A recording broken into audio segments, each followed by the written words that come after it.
Meus amigos e minhas amigas, uma das minhas lutas no longo de toda a minha vida foi o salário mínimo. Sou filho de pai e mãe que ganhavam o salário mínimo. Quando fui presidente do Sindicato dos Metrôs de Canoas, lá no meu Rio Grande, e também desde que cheguei ao Congresso Nacional, como constituinte ainda, enfrentei esse desafio. Trabalhei muito na Constituinte 88 e na subcomissão dos direitos dos trabalhadores e dos direitos sociais, para aquela redação importante ali, que definiu o salário mínimo e está lá na Carta Magna. No governo Collor, conseguimos um abono de emergência, inclusive fiz greve de fome. Agradeço até hoje ao senador, hoje Fernando Collor. Na época de Fernando Henrique, o salário mínimo, mediante uma grande negociação que fizemos, saiu de $60 para $100. O movimento sindical foi às ruas e avançamos. Já no governo Lula e Dilma, conseguimos chegar a $300. E agora, com a disparada do dólar, ele está em torno de $200.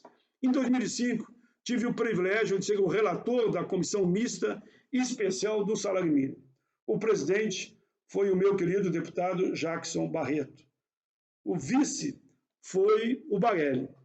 Percorremos o país por regiões, ouvindo a população e buscando sugestões da sociedade.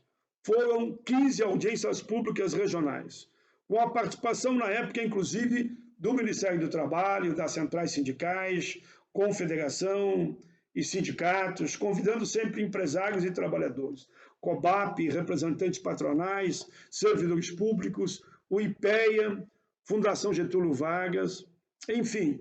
O relatório final dessa comissão, que eu fui o relator, é considerado um documento que entrou para a história, porque deu base.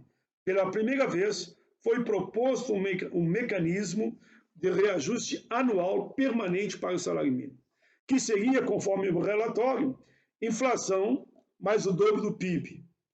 Para registro, lembro que a comissão também propôs o fim do fator previdenciário e o aumento do percentual do fundo de participação dos municípios e ainda que todos os trabalhadores, até o teto do regime geral da Previdência, que ficaram em torno de 5 mil, até hoje é em torno de 5 mil, teriam direito também a esse reajuste que foi assegurado para o mínimo, inflação mais PIB. Estou fazendo um histórico. Em 2011, foi sancionada, enfim, a Lei 12.382. Com base nesse relatório, fizemos um grande acordo. As centrais foram fundamental. E assim a política nacional surgiu, a política nacional de valorização do salário mínimo. Também houve aqui uma decisiva participação da sociedade civil organizada, sindical, aposentados e pensionistas, enfim, todos os setores. O salário mínimo é um distribuidor de renda.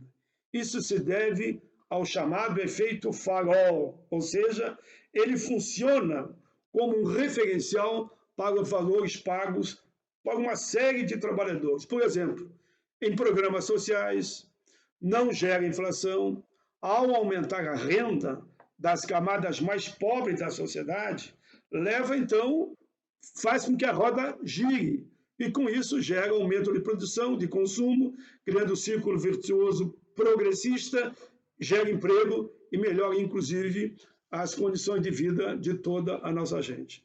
Ajuda a reduzir as desigualdades sociais e a enorme concentração de renda que existe no nosso país. Hoje, no Brasil, 49 milhões recebem o mínimo. E há, no mínimo, 12 a 14 milhões de beneficiários do INSS. Indiretamente, eu diria que ele beneficia 100 milhões de pessoas, praticamente a metade da população.